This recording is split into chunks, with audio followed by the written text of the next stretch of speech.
नमस्कार, India at 9 में मैं कादम्बिनी शर्मा हूं आपके साथ। मणिपुर लगातार उबल रहा है। राज्य में 3 मई से शुरू हुई नस्लीय हिंसा की सबसे बड़ी शिकार महिलाएं हुई हैं।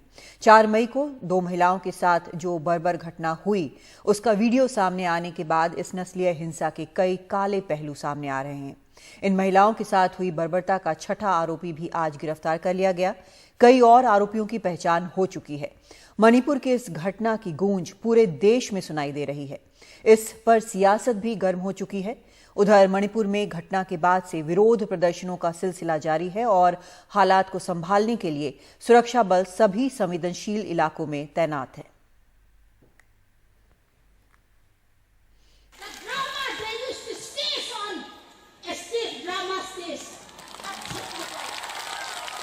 मणिपुर में विरोध प्रदर्शन लगातार जारी हैं। मांग सिर्फ एक है, पीड़ित महिलाओं को इंसाफ मिले और सभी आरोपियों की जल्द से जल्द गिरफ्तारी हो। मणिपुर के सभी समुदायों ने इस जघन्य घटना की निंदा की है।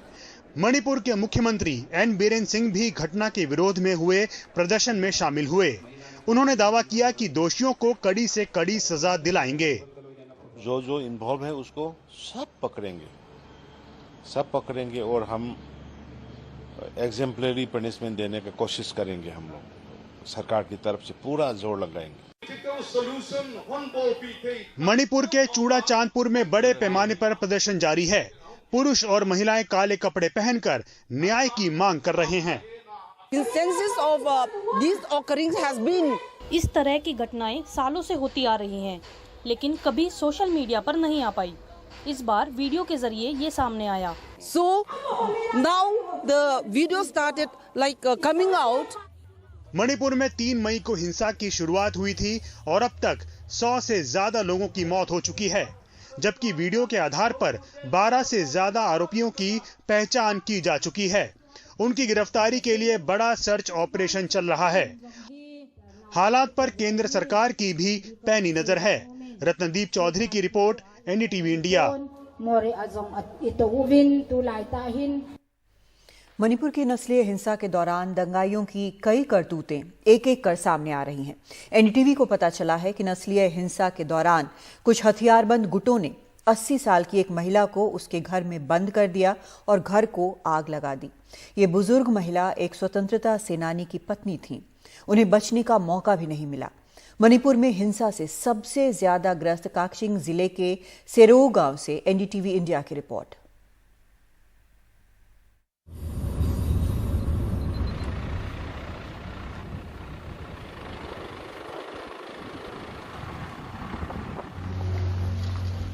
जैसे ही हम सुगनू मार्केट पहुंचते हैं, हमें मणिपुर में 2 महीने से ज्यादा चल रहे हिंसा का असर साफ दिखता है।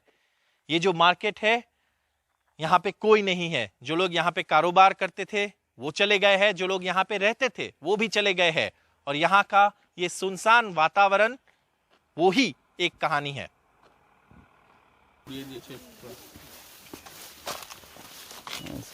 2 महीने पहले गांव से भागने के बाद ये लोग पहली बार अपने घर लौटे। घर के नाम पर बस यही सब बचा था। 22 साल के प्रेमकांत खुशकिस्मत रहे कि भागने के 2 महीने बाद वो जिंदा अपने गांव लौट पाए। प्रेमकांत ने अपनी 80 साल की दादी बेतोबी को बचाने की कोशिश की थी। कभी एक गोली उसकी बाहों और पैरों को छूती हुई निकल गई। उसे भागना पड़ा। बेतोबी एक स्वतंत्रता सेनानी एस चूड़ाचांद सिंह की पत्नी थी। फायरिंग के बीच जब तक वो दादी को बचाने के लिए लौटता, तब तक उनके ही घर में उन्हें जिंदा जला दिया गया था। परिवार का कहना है कि हमला होने के बाद वो भाग गए। 80 साल की बेतोबी ने उन्हें घर से भागने को कहा था कि बाद में लौटना। उनके यही आखिरी शब्द उन्होंने सुने थे। गोलियां चल रही थीं और बेतोबी के पास भागने की कोई जगह नहीं बची थी। इस उम्र में भागती भी तो कैसे। घर लौटने पर परिवार को दादी की वो यादगार मिली जिसे उन्होंने हमेशा सीने से चिपकाए रखा था। पूर्व राष्ट्रपति एपीजे अब्दुल कलाम के साथ अपने स्वतंत्रता सेनानी पति की तस्वीर। अराउंड मॉर्निंग का 2 बजे 2 और 3 का बीच में they almost attack us from many side in this village. उन्होंने अटैक करने के टाइम पे हम सेफ्टी के लिए बहुत लोग एक सेफ्टी जगह में जाते हैं, एक एमएलए के घर में। देन वो जाने के टाइम पे एक ये इसका डॉटर इन लॉ है, इसने बोला उसका हमका ग्रैंडमा यहाँ है, इसके लिए मैं वापस बसाने के लिए आया था। बसाने के आने टाइम वो बोला दरवाज़ा लॉक है। देन मैं आने के टाइम पूरा डैमेज हो गया था घर। इस बीच हिंसा पर उतारू दोनों समुदायों के बीच झड़पों को रोकने के लिए सुरक्षा बल तैनात किए गए हैं। गांव वालों को हमलों से बचाने के लिए उनकी आवाजाही पर भी पाबंदियां लगाई गई हैं। मणिपुर में इस हिंसा के सिलसिले में जिन परिवारों ने अपने परिजनों को अपने आंखों के सामने हिंसा में खोए हैं, वो ये जख्म भरे सदमे से बाहर नहीं आ पा रहे हैं। ऐसे में घर लौटने का हिम्मत जुटाना तो दूर, वो इस बारे में सोच भी नहीं रहे हैं। कैमरा पर्सन जीडी शंकर के साथ सेरो गांव, काकचिंग जिले से सौरभ गुप्ता, एनडीटीवी इंडिया। मणिपुर के मुद्दे पर कांग्रेस ने बीजेपी को घेरने की कोशिश की तो बीजेपी ने कांग्रेस और विपक्ष के शासन वाले राज्यों पर निशाना साधा। राजस्थान के मुख्यमंत्री अशोक गहलोत खास तौर पर निशाने पर आए जब खुद उनके ही एक मंत्री ने महिला अपराध के मामले में राजस्थान के रिकॉर्ड को कटघरे में खड़ा कर दिया। इसके फौरन बाद मुख्यमंत्री गहलोत ने मंत्री राजेंद्र गुडा को बर्खास्त कर दिया। बीजेपी ने इसे मुद्दा बनाते हुए कहा कि राजस्थान में सच बोलना मना है।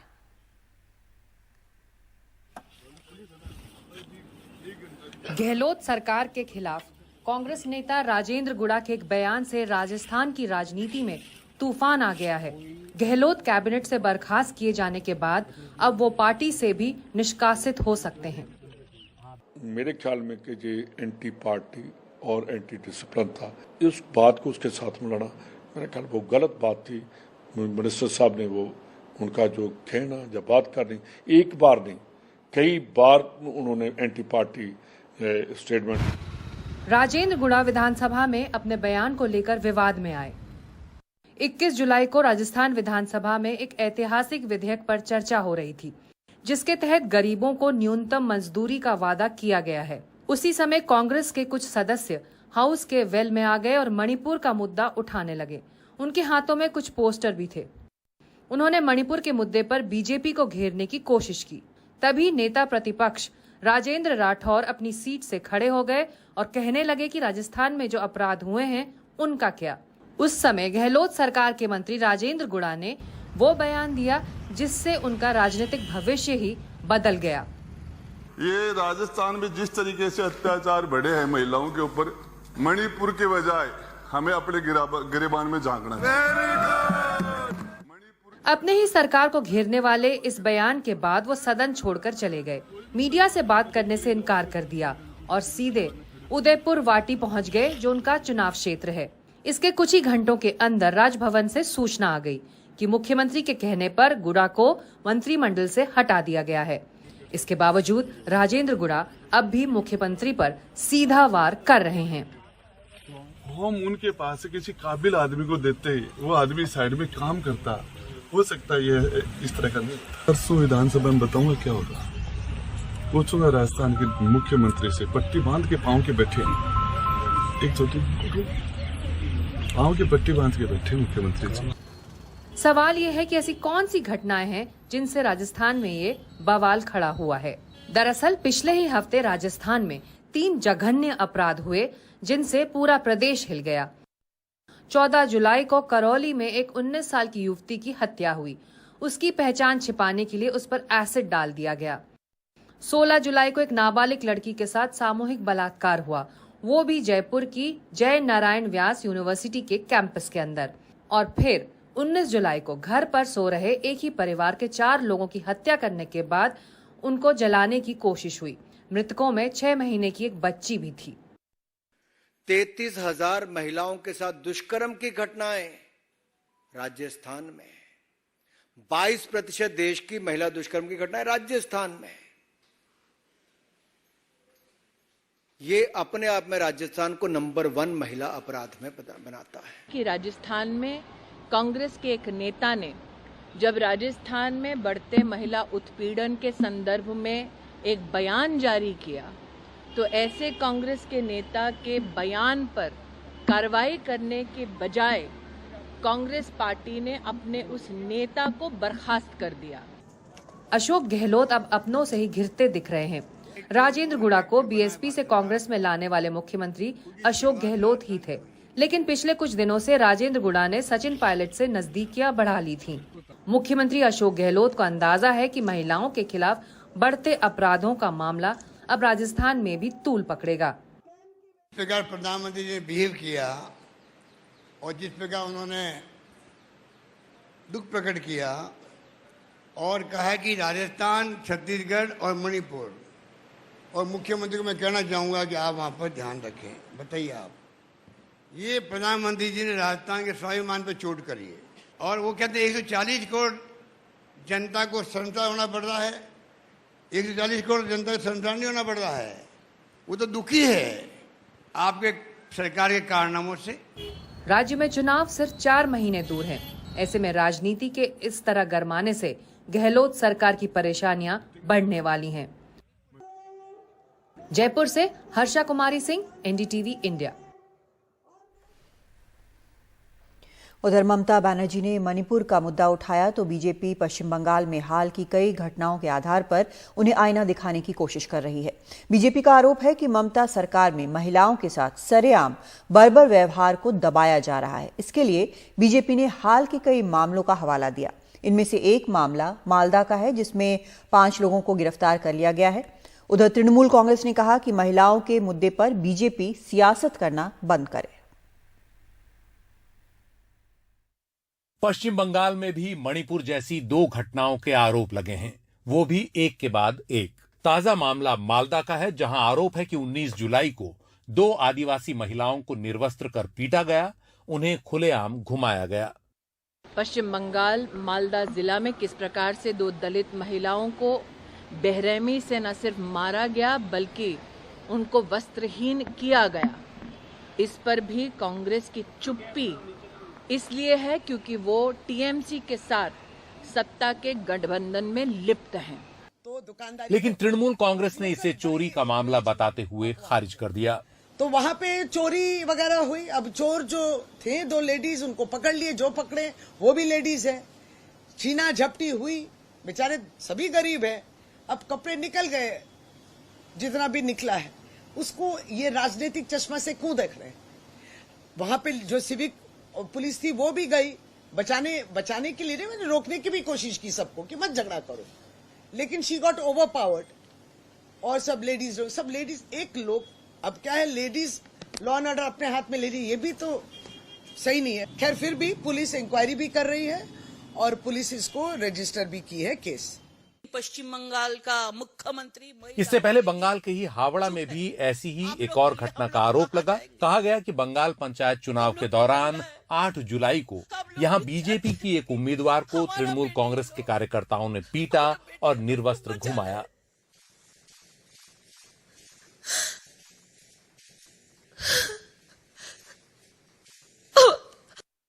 बंगाल पुलिस का कहना है कि उन्हें इस घटना के कोई सबूत नहीं मिले हैं और जांच जारी है। एक महिला ने ईमेल पर एक शिकायत दर्ज की। कहा कि 8 जुलाई की सुबह 11 बजे उसे पोलिंग बूथ से जबरन बाहर निकाला गया, मारा पीटा गया और बिना कपड़ों के घुमाया गया। यह शिकायत 13 जुलाई को मिली। उससे पहले ऐसी शिकायत नहीं आई। पुलिस ने तुरंत जांच कर एफआईआर दर्ज की।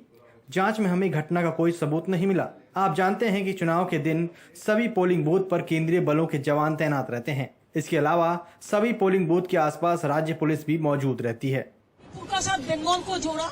उधर पश्चिम बंगाल की मुख्यमंत्री ममता बनर्जी ने इन दोनों घटनाओं के आरोपों को बीजेपी की साजिश बताया। बीजेपी এখন प्लान হচ্ছে। इस तरह की घटनाएं बनाना बीजेपी की साजिश का हिस्सा है। फिल्म की तरह वो ऐसे नकली मामले तैयार कर फर्जी वीडियो बनाएंगे। वो बंगाल को बदनाम करने के लिए नकली ड्रामा और वीडियो बनाएंगे। ममता भले ही इन आरोपों को खारिज कर रही हों, लेकिन उनके खिलाफ सियासत गरमाने में ये मामले एक बड़ी भूमिका अदा करने वाले हैं। Bureau report, NDTV India.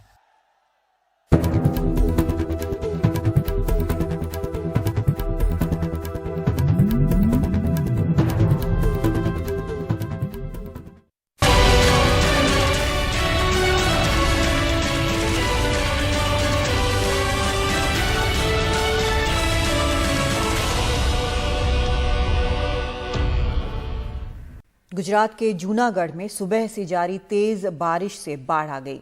4 घंटे में 8 इंच बारिश से पूरा शहर पानी में डूब गया। जूनागढ़ से सटे गिरनार पर्वत पर 14 इंच बारिश होने से हालात और बिगड़ गए। पहाड़ का पानी शहर में पहुंचा तो हालात बिगड़ गए। सड़कों पर खड़ी कई गाड़ियां तिनके की तरह बह गईं। शहर के निचले इलाकों में 5 से 6 फुट तक पानी भर गया।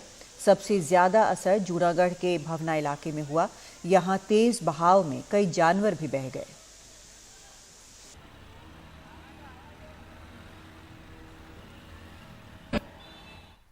जूनागढ़ पब्लिक से एक अपील है कि अब कृपया घर से निकल के बाहर मत आइए। जूनागढ़ की रोड पे अभी पानी भर गया, कहीं पे भी गाड़ी चले वैसी हालत नहीं है। सबसे विनंती यही है कि कृपया घर छोड़ के बाहर नहीं आइए। निचले विस्तार में जो आदमी है वो हमको इन्फॉर्मेशन पहुंचाइए ताकि हम आपको ऊपरी विस्तार में पहुंचा सके। और जो भी लोग ऊपरी विस्तार में, उनसे यही रिक्वेस्ट है, घर छोड़ के कृपया बाहर मत आइए। जूनागढ़ जैसा ही हाल गुजरात के नवसारी और कच्छ में हुआ। जबरदस्त बारिश से कई इलाके जलमग्न हुए। नवसारी में 4 घंटे में 13 इंच बारिश से हालात बिगड़ गए। निचले इलाकों में 5 फुट तक पानी भर गया। कच्छ में बाढ़ के हालात के चलते कई गांवों से संपर्क कट गया है। कच्छ में घरों और दुकानों में भी पानी घुस गया, जिससे लोगों को काफी परेशानी उठानी पड़ी। राजधानी अहमदाबाद में बारिश से सड़कों पर पानी भर गया।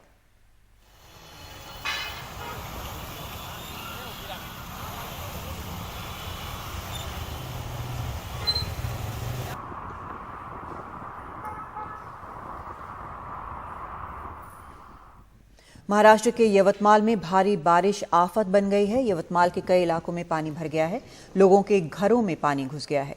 बाढ़ में फंसे लोगों को बचाने के लिए एयरफोर्स के हेलीकॉप्टरों को बुलाया गया। यवतमाल के महगांव में बाढ़ के पानी में 45 लोग फंस गए। वायुसेना के हेलीकॉप्टरों के जरिए उन्हें निकालने का काम जारी है।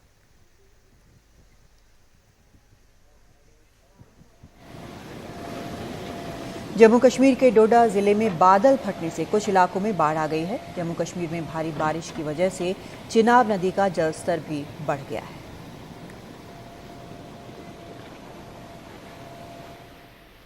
जम्मू कश्मीर के कई इलाके भारी बारिश से बेहाल हैं।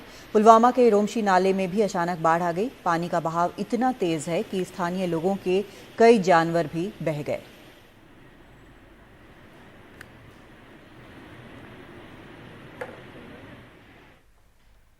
तो इंडिया एट नाइट में फिलहाल इतना ही, लेकिन एक ब्रेक के बाद खबरों का सिलसिला जारी है।